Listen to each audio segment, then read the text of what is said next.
This is a part 2 from the DNA movie Star Constellation Guide. I left off on Gundabad and Altair. So Altair is the star constellation where the gray eagles come from. Altair holds the star constellation of Altair holds the realms of Valinor, Valimar, Demora, Avanthar, and Tyrion.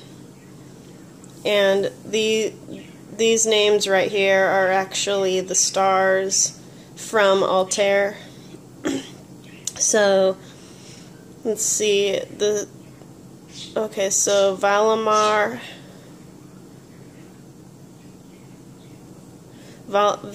is actually in Altair, where that star is. Demora is in Alshane.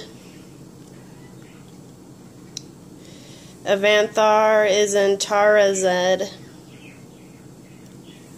And it looks like I made a line for Tyrion, which is in Altair as well. So it holds all of these realms. The star constellation of Altair holds all of these realms in the DNA movie. Valinor, Numenor, and Gundabad.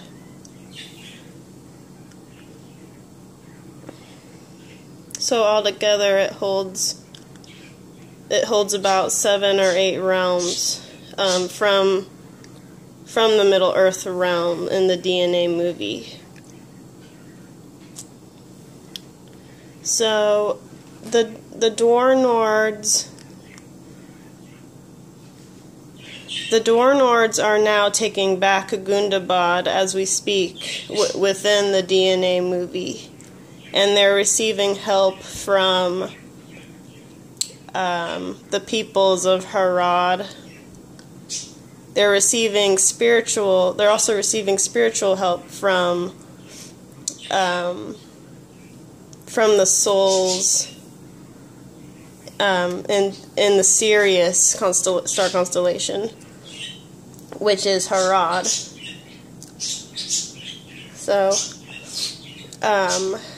the family, the House of Durin, and these other Dwarnord houses, they are now coming together to take back Gundabad from the orcs. And I've been experiencing this within the physical body as well.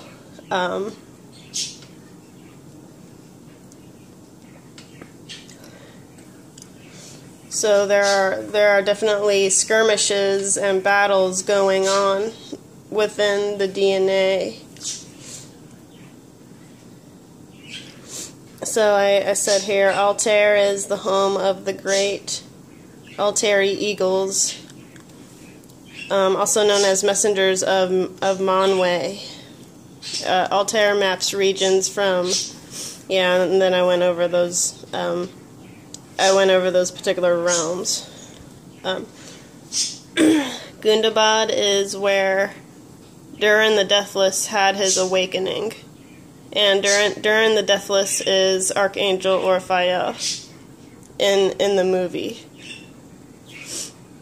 He is the oldest of the father of the dwarves, or Dwarnorns. But I should go over. I should note that the Dwarnords they're not dwarves. They're a mix of They're also a mix of the races from Harad, because because Harad is an older older landmass, so it's more of an ancient place. It's older than some of the other places that would be in Middle Earth. So these different star beings had intermingled and made certain races coming out of Sirius. And that's basically what the Dornords are. They're like a mix of dwarf and I guess you could say like the Anunnaki race, or the Mumaconrim, or whatever, or however you like to call them, Anunnaki, Mumaconrim. They're both the same thing, and they had made the Dornords by intermingling with other races. But they all exist within these within all of these star constellations. My star lineage goes back to within the DNA movie.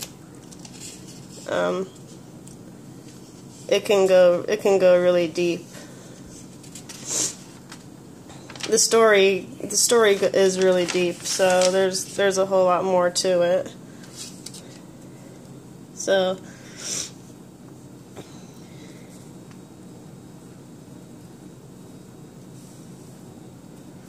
I mean, you know, I may be an Aquarius, but Aquarius is just another star portal that my soul had went into to come here, to come to this earth realm. But there's so many, there's a vast array of billions of other stars out there in other realms. So Cygnus is Eriador. Eriador is a realm in Middle Earth, but I identify it with Cygnus. Cygnus is the star constellation where you see the swan spreading its wings. And then Sagitta is an arrow constellation, and that's Linden. Vega Lyra is one of the elven realms. I don't know which realm it is yet, but it's also, Lyra is also where the elves had their awakening. And then Delphinus, the dolphin constellation, is Belagar, the Great Sea on the map. And then Vulpecula is Rovanen, which is where Erebor is.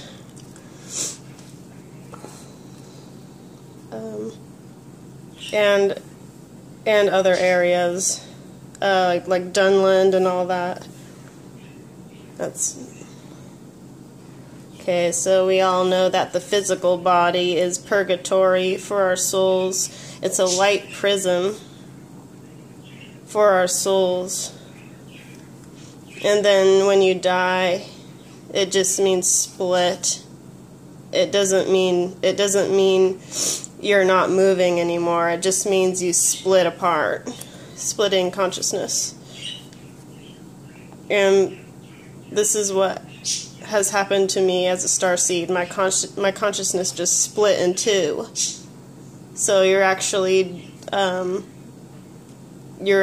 raising your consciousness. However many consciousness you want to manifest, if that makes sense. However many consciousnesses you want to project out into the universe, so you can make multiples. So when you see the word die or death, it doesn't mean it doesn't mean what you were taught at all. It just means your consciousness has split into two energies,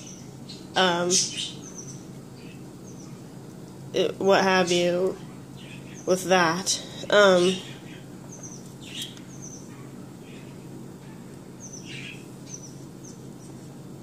So your body is just a vehicle for your soul, your spirit. And I guess inner earth could also be called Middle Earth as well.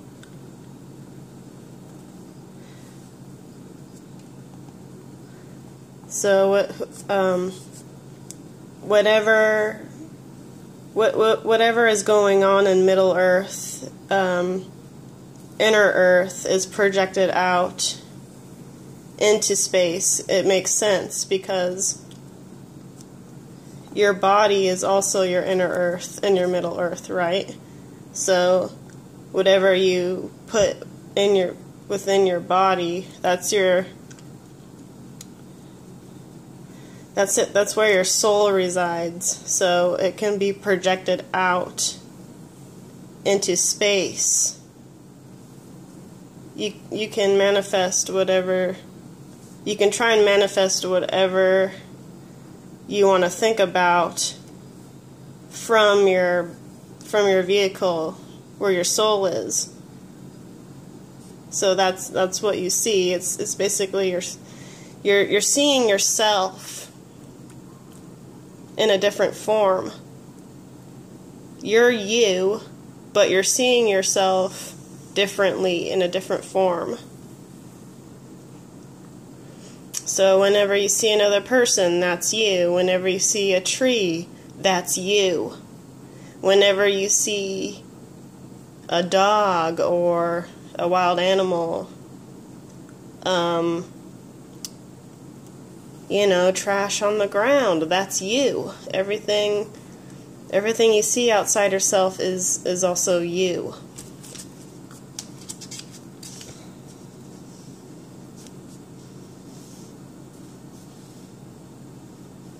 But while you're in this physical body, while you're in your physical body, your soul is trapped, but you are your soul. You are not your body. So, do you want to be a good force? Do you want to be a good force or a harmful force?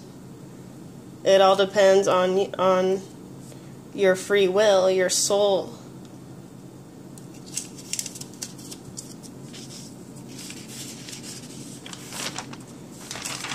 And I think that's all I had for the second part. I will go over more of these realms later on in another video. I'll go more into depth about these star constellations and the realms that they hold within the DNA movie. And then I just wrote down here, this is something about Durin Stone. Durin Stone was a pillar that stood on the banks of Mirror Lake. It was built on the site where Durin the Deathless, who is Archangel Orphael, he looked down the lake and saw a crown of stars over his head. And he erected that stone there to, its purpose was to mark the event of when that happened, to that angle, that angle of L in the fifth dimension where the DNA movie is taking place. It's also taking place on other realms as well, but they're happening at different intervals. So that's why when I said in in a video that I will post later, but I said it's difficult to be accurate with the story because I'm receiving fragments from the story, but they won't they won't be in order. Like they'll be in different segments of a story, of a memory. So while down here in this third dimension, I have to try and put the story together, how it fits, like a puzzle. It's basically like a big puzzle that I have to try and figure out and put together for the story to even make sense.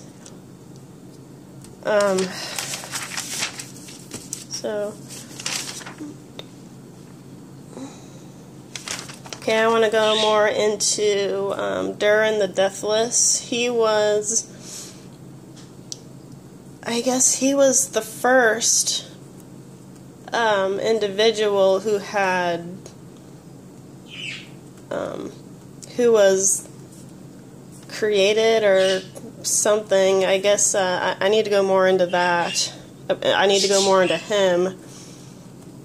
I'll do more research about that, but he was from one of the first lines of Durin, so he was also called the father, the great father of the dwarves in Middle Earth lore, but in the Arkenheart DNA movie, Durin the Deathless is Archangel Orphael, and he was the one who, his lineage was, he was the first from the lineage of Durin, and then from there the Durin lineage spread out.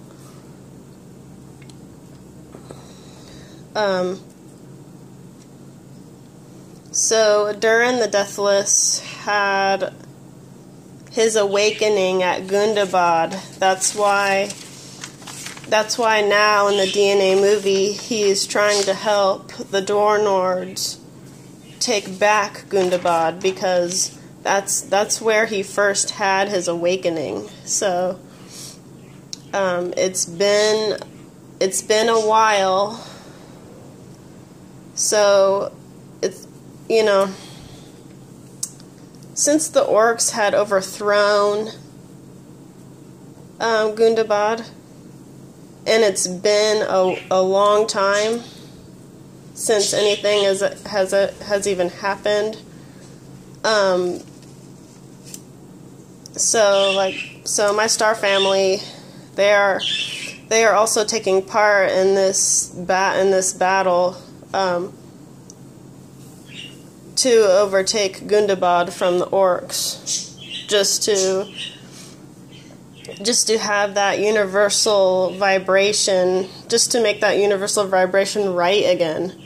So they're gonna have to have extra help in overtaking Gundabad again, because it's been eons since anyone even tried to do anything about it. So now they're really trying hard to overtake Gundabad, because that's where Archangel Orphael first had his awakening.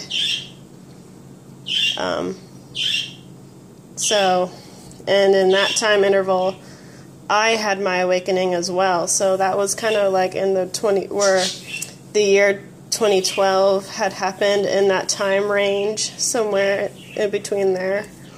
Because once Durin the Deathless had his awakening, I had mine. So now in the higher realms, all of these different star consciousness, they are trying to overtake certain areas that have, say, they've been overtaken from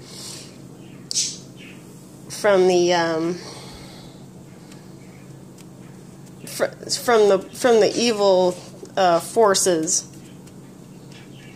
Like, you know, you could identify that with like the Draconians and all that.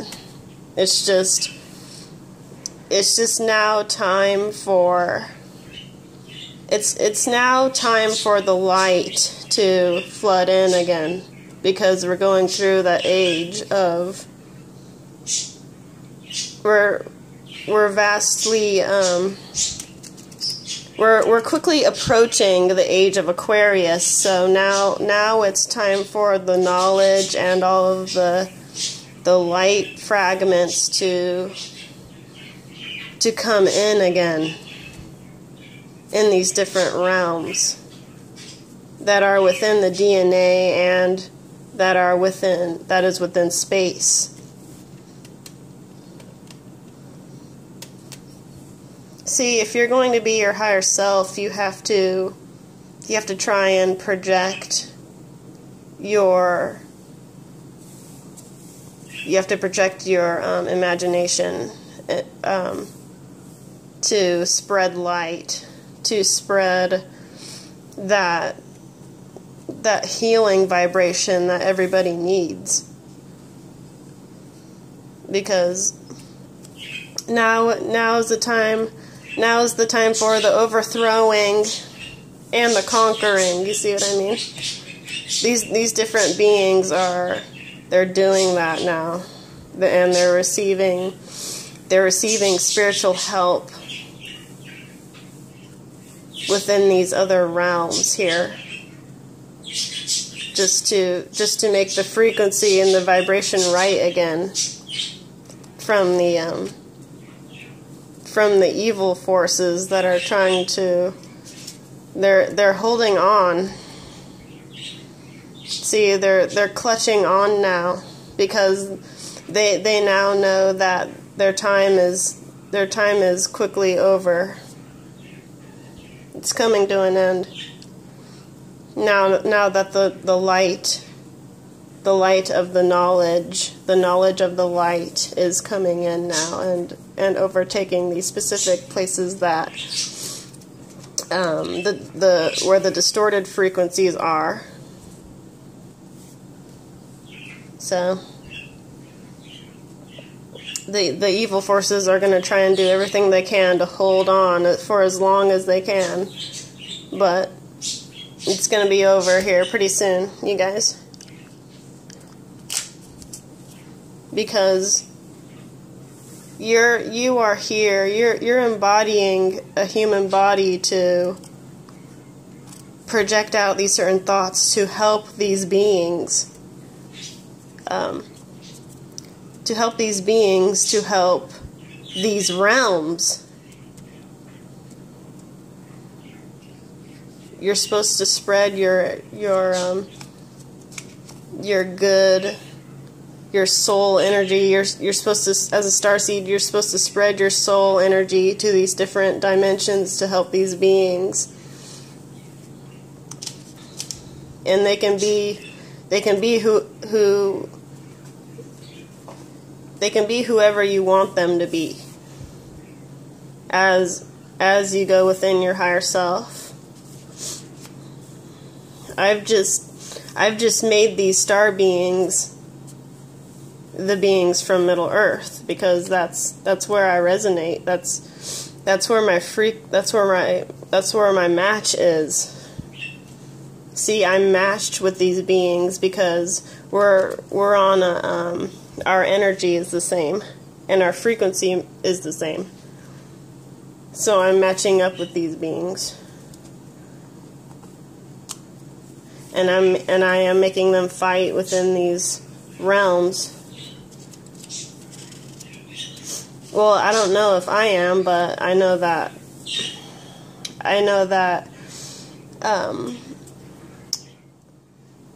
back when I was first starting to awaken,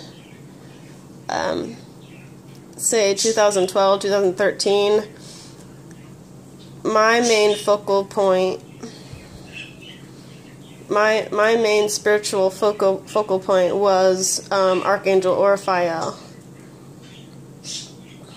And when we simultaneously had awakened at once, that's when all of this information had come in for me.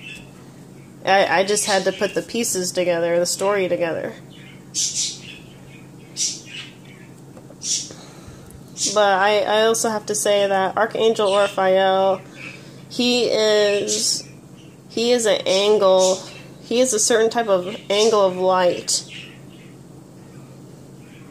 who has Saturn qualities. So that just means he is an angel of Saturn, and he protects the vast wild areas and the oceans of these different planets. He's like a protector of the wilderness. But when I say that he is an angel of Saturn, that just means that you could look up to him like a teacher, like he has to teach you lessons.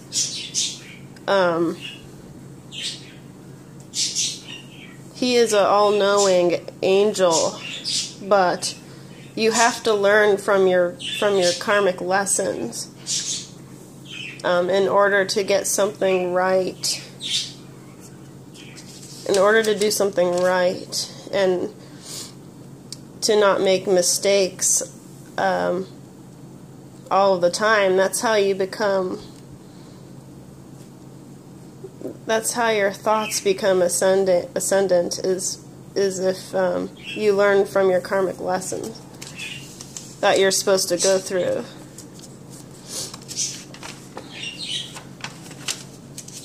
Okay, that's the end of this video.